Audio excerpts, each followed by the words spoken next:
Welcome back to Motor Madness, where we dive deep into automotive history and explore the icons that shape the roads we drive today. Today, we're going back nearly 80 years to take a close look at a true piece of Japanese automotive heritage, the 1945 Nissan truck TW12. This rugged utility vehicle played a pivotal role in Japan's post-war recovery and stands today as a symbol of resilience, practicality, and engineering simplicity. Let's start with the exterior. The Nissan TW12 was a product of its time, built during an era of limited resources and high utility demands. As a result, the truck's design is extremely utilitarian, prioritizing function over form. The body is a no-frills, boxy design with minimal curves, featuring a flat front grille made from pressed steel and round headlamps mounted on either side.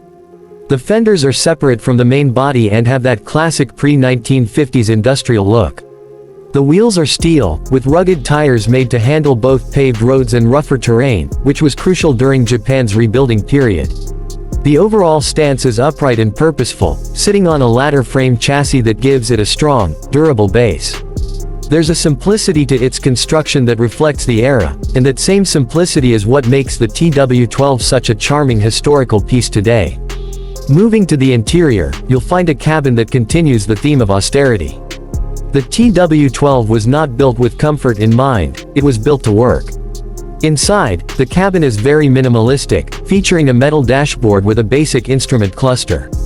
There's no soft touch material, no entertainment system, and certainly no air conditioning. What you get instead are simple bench seats with thin padding, a large steering wheel, and a gear shifter that extends from the floor. The pedals are utilitarian and unrefined, but that's exactly how vehicles were designed in that era. Functionality was key. Despite the lack of luxury, the interior offers a surprisingly good amount of visibility thanks to its large, flat windows and upright seating position. It's a stark reminder of how much automotive interiors have evolved over the decades. When it comes to performance, the TW12 is equipped with a 1.0-liter, four-cylinder engine that produced around 25 horsepower.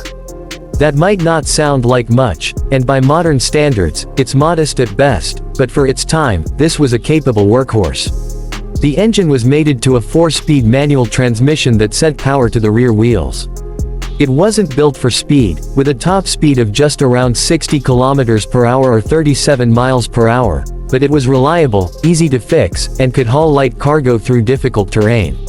The ladder frame chassis and leaf spring suspension gave it the durability and load-bearing capacity needed for post-war deliveries, farming, and industrial use. In essence, the TW12 wasn't about performance numbers, it was about doing the job, day in and day out, without fail. Driving the TW12 today is like stepping into a time machine. The engine has a mechanical, agricultural sound, and everything about the experience feels analog. There's no power steering, so turning at low speeds requires a fair bit of muscle. Braking is done through drum brakes on all four wheels, and they require planning and patience. But once you understand the nature of this truck, you begin to appreciate it. It's a raw and honest driving experience that reminds you of a time when vehicles were machines first and comfort was a distant second. Now, let's talk about pricing and collectability. Back in 1945, the TW12 was not a luxury, it was a necessity.